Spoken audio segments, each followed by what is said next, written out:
मेरे प्यारे मित्रों नमस्कार। स्वागत करता हूं हमारे जेबी एनसीईआरटी मेड सिंपल के इस चैनल में। दोस्तों आज के इस वीडियो लेक्चर के माध्यम से हम लोग अपने आई एंड आईएफएस के यूनिट 24 के थ्योरी पोर्शन को डिस्कस करेंगे, जो कि बेस्ड है माइक्रो फाइनेंस इंस्टीट्यूशन पे। तो दोस्तों देखते हैं कि भारत में कैसे कैसे क्या प्रोसेस रहा है एमएफआई के इवोल्यूशन का। तो एमएफआई का जो सेक्टर है भारत में वो ओवर द टाइम इवॉल्व हुआ है। सबसे पहले माइक्रो सेविंग सेक्टर था, अब वो माइक्रो क्रेडिट सेक्टर हो गया है, माइक्रो इंटरप्राइज हो गया दोस्तों, माइक्रो इंश्योरेंस हो गया, माइक्रो रेमिटेंस हो गया, माइक्रो पेंशन। और ये जो हमारे रूरल हाउस होल्ड है उसे एम्पावर करता है और फाइनेंशियल इंक्लूजन को प्रमोट करता है। दोस्तों माइक्रो फाइनेंस सेक्टर का जो डेवलपमेंट है उसे 3 फेज में डिवाइड कर सकते हैं। पहला फेज स्टार्ट हुआ था प्री इंडिपेंडेंस डे में, जिसमें दोस्तों एग्रीकल्चर क्रेडिट डिपार्टमेंट को इस्टेब्लिश किया गया था और एक फोकस था कि हम रूरल क्रेडिट को प्रमोट करें कोऑपरेटिव इंस्टीट्यूशन के माध्यम से। तो पहला फेज जो था दोस्तों माइक्रो फाइनेंस सेक्टर का वो कब स्टार्ट हुआ था? प्री इंडिपेंडेंस डे में, जब हमारे देश आज़ाद हुई थी उस समय का। और उसमें इस्टेब्लिशमेंट किसका किया गया? एग्रीकल्चर क्रेडिट डिपार्टमेंट का।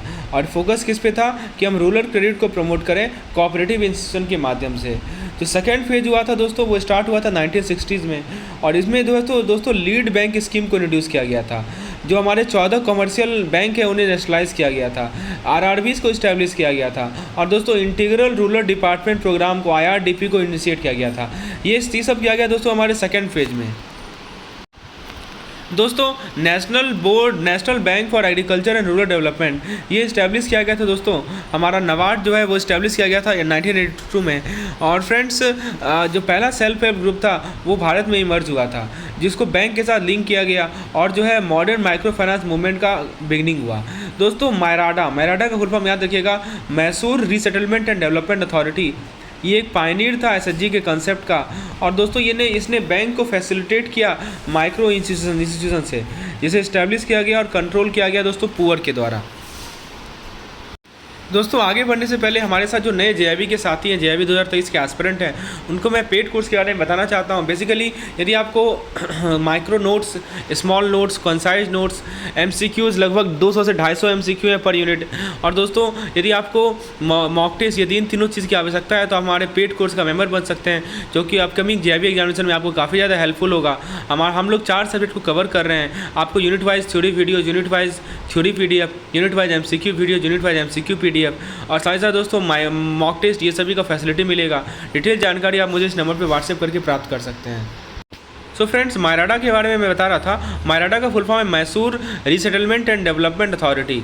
ये पायनियर था एसएचजी के कंसेप्ट का, सेल्फ हेल्प ग्रुप के कंसेप्ट का, और बैंक को हेल्प किया माइक्रो इंस्टीट्यूशन के द्वारा, जो कि इस्टेब्लिश किया गया था और पुअर के द्वारा कंट्रोल किया जाता था। अब जरा बात करते हैं दोस्तों भारत में माइक्रो फाइनेंस का क्या रोल है और ग्रामीण बैंक मॉडल क्या है। तो दोस्तों जो मॉडर्न माइक्रो फाइनेंस मूवमेंट है वो एसएचजी बैंक लिंकेज प्रोग्राम से शुरुआत हुआ, जो कि लॉन्च किया गया था नबार्ड के द्वारा 1992 में। तो नबार्ड ने एक SHG bank linkage programme launch किया और जिससे modern micro finance movement start हुआ।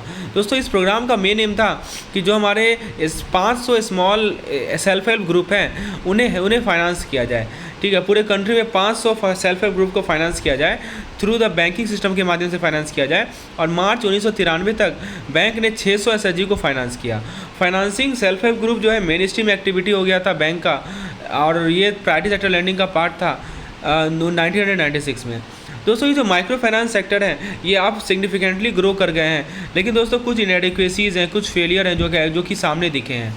ठीक है, और दोस्तों आंध्र प्रदेश का जो माइक्रो फाइनेंस क्राइसिस आया था 2010 में, ये इसका जीता जागता उदाहरण है। तो आंध्र प्रदेश का माइक्रो फाइनेंस क्राइसिस आया 2010 में। ठीक है, तो ये शो कर रहा है कि क्या क्या इनएडिक्वेसीज़ हैं, क्या क्या फेलियर्स हैं। तो दोस्तों ये जो हमारा माइक्रो फाइनेंस का लैंडस्केप है, माइक्रो फाइनेंस सेक्टर का जो लैंडस्केप है, ये इस लास्ट डिकेड में सिग्निफिकेंट चेंजेस देखे गए हैं। बहुत सारे माइक्रो फाइनेंस इंस्टीट्यूशन ऐसे हैं जो कि जिन्हें अप्रूवल ग्रांट किया गया है ताकि वो यूनिवर्सल और स्मॉल फाइनेंशियल बैंक को सेटअप कर सकें। तो ये जो पायनियर थे माइक्रो फाइनेंस के, उनका नाम था मोहम्मद यूनुस, प्रोफेसर मोहम्मद यूनुस, जिन्होंने ग्रामीण बैंक इस्टेब्लिश किया था बांग्लादेश में 1983 में। ग्रामीण बैंक का दोस्तों 2600 ब्रांच था, और दोस्तों लगभग 80 हज़ार विलेज में ऑपरेट होता था, और इसके 9 मिलियन बॉरोवर थे, और जो रिपेमेंट रेट था दोस्तों वो 99% था। देखिए कितना सक्सेसफुल था कि रिपेमेंट रेट 99%। तो 100 लोग में से 99 लोग जो है वापस पैसा कर देते थे, रिपे कर देते थे। ठीक है दोस्तों, ये जो ग्रामीण में बैंक मॉडल था जो कि मोहम्मद यूनुस के द्वारा लॉन्च इस्टेब्लिश किया गया था बांग्लादेश में 1983 में, तो इस ग्रामीण बैंक के मॉडल में जो भी ग्रुप के मेंबर थे वो बैंक के ऑनर भी थे। और जो लोन है डायरेक्टली दिया जाता था ट्रस्ट के बेसिस पे, बिना किसी एग्रीमेंट का, बिना किसी डॉक्यूमेंट का।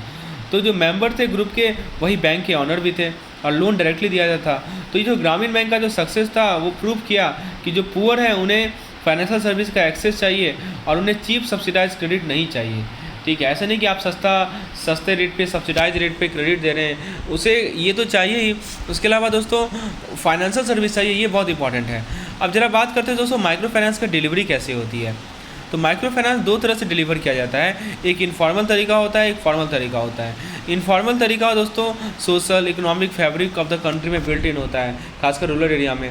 और जो इनफॉर्मल एंटिटी होता है उसके अंदर मनी लैंडर, महाजन, श्रॉफ, लैंड ऑनर ये सभी आते हैं।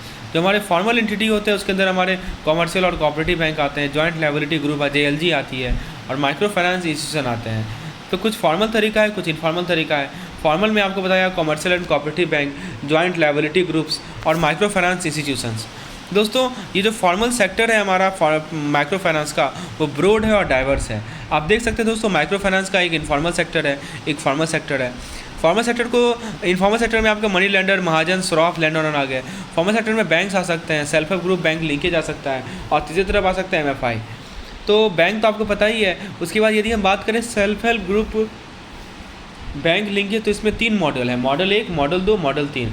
और MFI के बारे में बात करें तो 3 तरह के MFI हैं, एक है नॉट फॉर प्रॉफिट, दूसरा है म्यूचुअल बेनिफिट और तीसरे हैं NBFC MFI।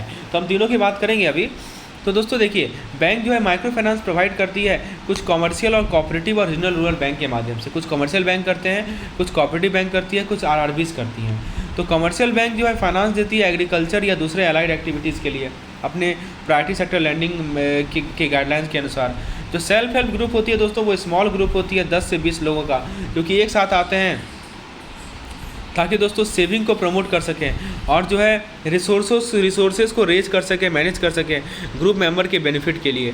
तो 10 से 20 इंडिविजुअल का छोटा सा समूह होता है जो एक साथ आते हैं ताकि सेविंग को प्रमोट कर सकें और जो रिसोर्सेज है उसे मैनेज कर सकें ग्रुप मेंबर के बेनिफिट के लिए। जो सेल्फ हेल्प ग्रुप होती है दोस्तों उसे प्रीफर किया जाता है कि उसमें जो मेंबर्स होंगे वो BPL के होंगे, यानी बिलो प्रॉपर्टी लाइन लेवल होंगे। और दोस्तों इनके 20 से 30% जो मेंबर होंगे वो एवर प्रॉपर्टी लाइन होंगे और वो जो है if they live contiguous to BPL member. दोस्तों SHG को प्रीफर किया जाता है कि सारे मेंबर जो है बिलो प्रॉपर्टी लाइन हो, लेकिन इसके पास 20 से 30 मेंबर एवर प्रॉपर्टी लाइन के भी हो सकते हैं। ठीक है, उसके बाद दोस्तों जो सेल्फ हेल्प ग्रुप होती है वो एक्सटर्नल फंड सीख कर सकती है बैंक से ताकि अपने इनकम जनरेटिंग एक्टिविटीज़ को सपोर्ट कर सके। जहाँ से भी कोई सेल्फ हेल्प ग्रुप यानी स्वयं सहायता समूह जहाँ से भी इनकम जनरेट कर रही है उसको सपोर्ट करने के लिए बैंक का हेल्प ले सकती है। SHG का जो फॉर्मेशन होता है दोस्तों वो क्या करता है, ट्रांजेक्शन कॉस्ट को घटा देता है। जो लैंडर्स होते हैं दोस्तों उनका ट्रांजेक्शन कॉस्ट घट जाता है और बोरोवर का भी ट्रांजेक्शन कॉस्ट घट जाता है। और जो ग्रुप है सेल्फ हेल्प ग्रुप है वो उसकी जो गारंटी होती है वो कोलेट्रल को रिप्लेस कर देती है। तो दोस्तों इससे क्या होता है कि कोलेट्रल जो कि गरीब आदमी नहीं प्रोवाइड कर सकता है, राइट। तो ये जो ग्रुप की गारंटी होती है वहाँ पे वो क्या करता है, कोलेट्रल को रिप्लेस करता है। मतलब कोलेट्रल की रिक्वायरमेंट नहीं होती है, ग्रुप की गारंटी ही सफिशिएंट है। और जो SHG है वो ट्रांजेक्शन कॉस्ट को कम कर देता है लैंडर के लिए।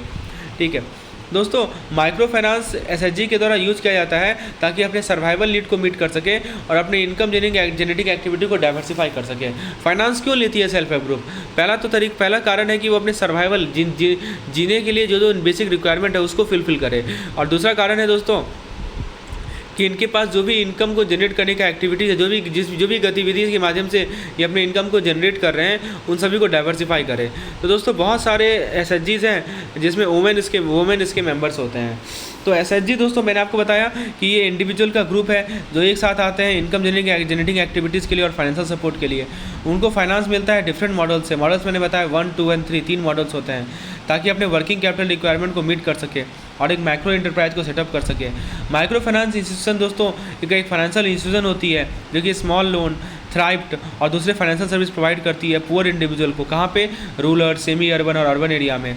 दोस्तों लगभग 900 माइक्रो फाइनेंस इंस्टीट्यूशन है भारत में जिसका अलग लीगल फॉर्म है और इसको 3 पार्ट में आप कैटेगराइज कर सकते हैं। एक होता है दोस्तों नॉट फॉर प्रॉफिट MFI।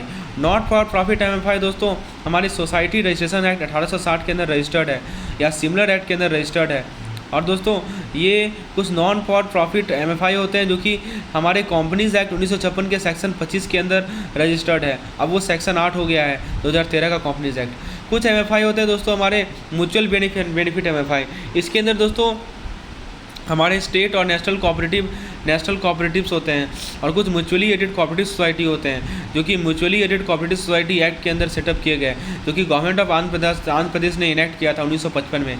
तो आंध्र प्रदेश की सरकार ने 1955 ईस्वी में mutually aided cooperative society act को लाया, ठीक है। उसके अंदर दोस्तों इसने क्या किया, सरकार ने क्या किया कि म्यूचुअली एडेड कोऑपरेटिव सोसाइटी को सेटअप किया। इसके अंदर दोस्तों कुछ स्टेट्स आते हैं, कुछ नेशनल कोऑपरेटिव्स आते हैं। तो ये दूसरा टाइप है हमारे, ये हमारे MFI का सेकंड टाइप है। पहला टाइप आपको बताया नॉट फॉर प्रॉफिट, तो पहला टाइप बताया नॉट फॉर प्रॉफिट, दूसरा टाइप बताया आपको म्यूचुअली बेनिफिट, ठीक है। So please remember this type very important. उसके बाद दोस्तों कुछ फॉर प्रॉफिट MFI होता है, खासकर NBFC वाले। तो जो नॉन बैंकिंग फाइनेंशियल कंपनीज होते हैं जो कि कंपनीज एक्ट के अंदर रजिस्टर्ड हैं और वो RBI के द्वारा रेगुलेट किए जाते हैं, तो बहुत सारे माइक्रो फाइनेंस भारत में ऐसे होते हैं जो कि इस कैटेगरी में आते हैं। तो दोस्तों ये सबसे लार्जेस्ट कैटेगरी होता है मुझे ये हमारे MFI का, माइक्रो फाइनेंस इंस्टीट्यूशन का। अब बात करते हैं दोस्तों SHG और बैंक लिंकेज प्रोग्राम की। तो SHG बैंक लिंकेज प्रोग्राम दोस्तों, इसके अंदर आप क्या करते हैं, सेविंग अकाउंट ओपन करते हैं और फिर उस बेसिस पे SHG को लैंडिंग करते हैं। SHG दोस्तों सेविंग हैबिट को प्रमोट करती है और वो स्मॉल सेविंग अकाउंट बैंक के साथ खुलवा सकती है, बैंक के साथ बिना किसी क्रेडिट फैसिलिटी को अवेल किए। दोस्तों RBI का गाइडलाइन कहता है कि जो कस्टमर ड्यू डिलीजेंस है सारे SHG मेंबर का, वो रिक्वायर्ड नहीं है जब भी आप सेविंग अकाउंट को खोलें। यानी ऐसा नहीं कि आपको जितने भी SHG के मेंबर है सभी का ड्यू डिलीजेंस लेना ज़रूरी नहीं है, लेकिन ये ज़रूरी है जब आप क्रेडिट लिंकिंग करें तब। जब भी आप SHG को क्रेडिट दें, जब भी आप स्वयं सहायता समूह को क्रेडिट दें, तो जितने भी मेंबर्स हैं उन सभी का ड्यू डिलीजेंस लेना ज़रूरी होता है, और जब अकाउंट ओपनिंग होता है तब ज़रूरी नहीं होता है, ठीक है। SHG दोस्तों उन्हें सेविंग लिंक लोन दिया जा सकता है, ठीक है, बैंक के द्वारा। और दोस्तों ये जो लोन दिया जाएगा वो सेल्फ हेल्प ग्रुप के नाम से रहेगा और SHG ही रिस्पॉन्सिबल होंगे इसके रिपेमेंट के लिए।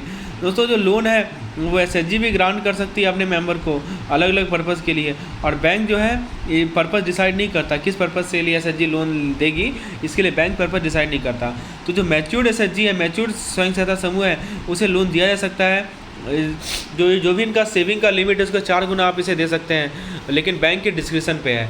तो दोस्तों जो हमारे मैच्योर्ड SHG हैं इनको इनके सेविंग के लिमिट का 4 गुना लोन आप दे सकते हैं, लेकिन बैंक का डिस्क्रिप्शन वहाँ पे इंपॉर्टेंट रोल प्ले करेगा। और यदि SHG के कुछ मेंबर हैं जो डिफ़ॉल्ट करते हैं, तो या उनके फैमिली मेंबर जो है should not ordinarily come in the way of SHG access to bank credit. तो कोई मान लीजिए कुछ मेंबर है SHG के, उन्होंने डिफ़ॉल्ट किया तो वो बीच में नहीं आ सकते, SHG को लोन लेने से नहीं रोक सकते। दोस्तों SHG का जो बैंक लिंकेज प्रोग्राम है इसके अंदर मैंने आपको बता ही दिया, ठीक है। हाँ, इसके अंदर दोस्तों opening saving account and lending to SHG आता है, 2 चीज़ आता है। सेविंग अकाउंट को ओपन कीजिए और उन्हें लोन प्रोवाइड कीजिए। SHG दोस्तों सेविंग हैबिट देती है, कस्टमर ड्यू डिलीजेंस सभी की रिक्वायरमेंट नहीं होती है। SHG को आप सैंक्शन कर सकते हैं saving link loan by bank के द्वारा। जो लोन पर्पज़ है वो SHG डिसाइड करती है, और कोई कोलेटरल सिक्योरिटी नहीं लिया जाएगा दोस्तों SHG से, क्योंकि दोस्तों गारंटी लिया जाता है SHG के मेंबर के द्वारा। कोई भी लोन रिलेटेड और ad hoc service charge, inspection charge वो लीवी किया जाएगा private sector loan up to ₹50,000। मतलब मान लीजिए कि जो लोन आपने 25,000 तक का दिया है तो उसमें कोई आप सर्विस चार्ज ना लेंगे, कोई इंस्पेक्शन चार्ज ना लेंगे, यदि 25,000 तक का लोन आपने दिया है SHG को। दोस्तों जो भी हमारा SHG के अंदर लैंडिंग होता है वो हमारे प्राइवेट सेक्टर का पार्ट होता है और 100% नाबार्ड उसे रिफाइनेंस करती है। और दोस्तों 3 मॉडल SHG का मैंने आपको बताया, जो कि SHG bank borrowing linkage programme का 3 मॉडल है। एक है नाबार्ड बैंक SHG, एक है NABARD bank SHG with NGO as facilitating agency, और तीसरा है NABARD bank NGO SHG with NGO as financial intermediary. तो 3 मॉडल याद रखिएगा, एक नाबार्ड बैंक और SHG है, दूसरा नाबार्ड बैंक SHG जिसमें NGO एक फैसिलिटिंग एजेंसी है, और तीसरा है दोस्तों NABARD bank NGO SHG with NGO as financial intermediary. तो ये था हमारा पार्ट 1 लेक्चर जिसमें हम लोगों ने बेसिक चीज़ डिस्कशन की है, माइक्रो फाइनेंस इंस्टीट्यूशन क्या होते हैं, ठीक है, उसमें SHG का क्या रोल है, SHG कितने टाइप्स होते हैं, माइक्रो फाइनेंस पे इनफॉर्मल ग्रुप क्या होता है, फॉर्मल ग्रुप क्या होता है, every aspect we have discuss. So in the next lecture which will be available to paid member only. So if you want to get such type of lecture, please WhatsApp me on the number soon. I will provide you videos. Thank you.